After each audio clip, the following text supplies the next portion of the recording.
Welcome aboard. It's Captain G to HBG's Battle of Midway, Turn 2.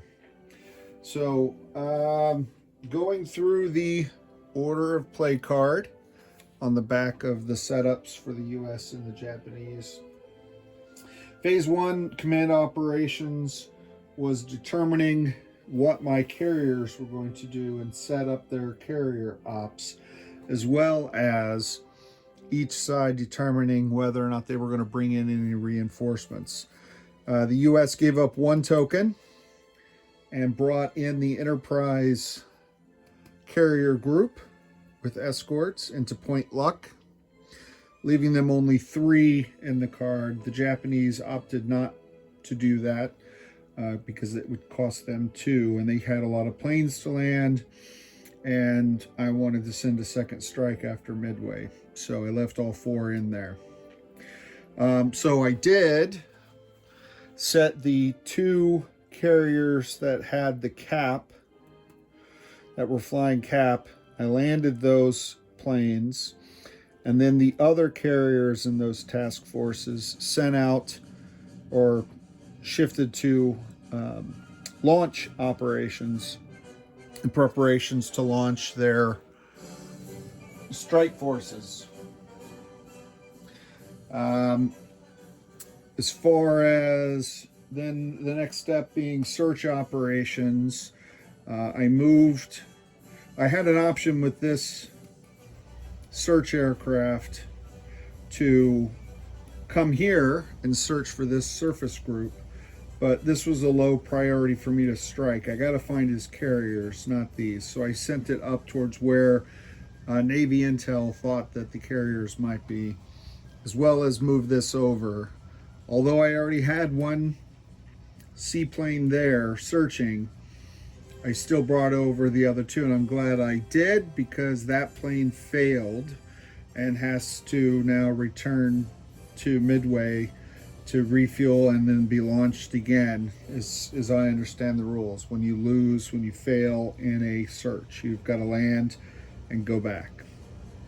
Japan sent their 2 search aircraft forward, try to just make sure that there are no U.S. carriers here as they approach Midway. So that was the search. And then under execute orders, these were the tokens drawn randomly from the table. Japanese pulled out all 4, so I was able to pull back the 2 strike packages. They're out of fuel now. They've conducted their combat. They have no bombs.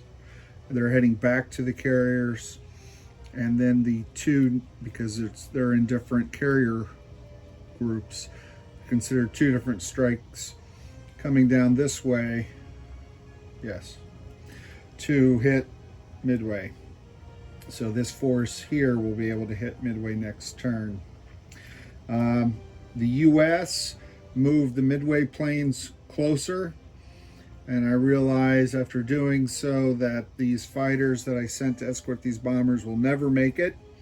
They had 1 fuel less than the bombers. They're already out of fuel, and now we'll have to return next turn back to Midway. So only these bombers will be able to proceed if the seaplanes can find at least one of these carrier groups. So I don't know if I'm going to double up to increase my odds or send 1 seaplane to each sea zone to search. We'll have to figure that out. So that's the status. I still got the Midway planes heading out. Still have this. I ran out of tokens because the combat token ends the turn before I could move this lone torpedo bomber. But if I find this guy, he can still strike 1, 2. He'll still be able to hit. I think that's it for this turn. Next turn, I'll most likely do the same thing. Bring on the Hornet carrier group here with the Enterprise. And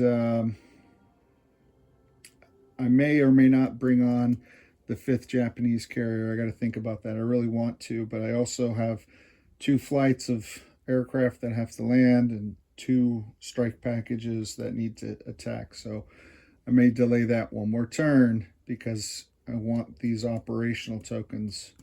I need them for my aircraft. So that's where we are. I don't think I'm missing anything. If you think I'm missing something, if you've got this and you've played this before, you're more experienced, let me know. If you have questions about it, leave comments, and I'll try to answer them as best I can. I didn't mention it earlier, even though I put these out because I didn't know exactly what I was doing. I've decided to use the optional rules, the historic, do as well as the U.S. did in the real battle. So the victory conditions, rather than award points for ships lost, etc., the U.S., to get a decisive victory, must sink 4 of the 5 Japanese carriers. They get a major victory if they sink the Japanese carriers or any combination of capital ships. They got to sink 4 of them. And then the Japanese will get a major victory if they sink 2 of the 3 U.S. carriers and destroy the airbase at Midway. Hence the second airbase strike at Midway. All right, so I think that's it. I don't think I'm missing anything. This turn seemed to go a little bit faster than the last one, even though it was a full turn. And we'll see how the turn 3 goes. This is Captain G, over and out.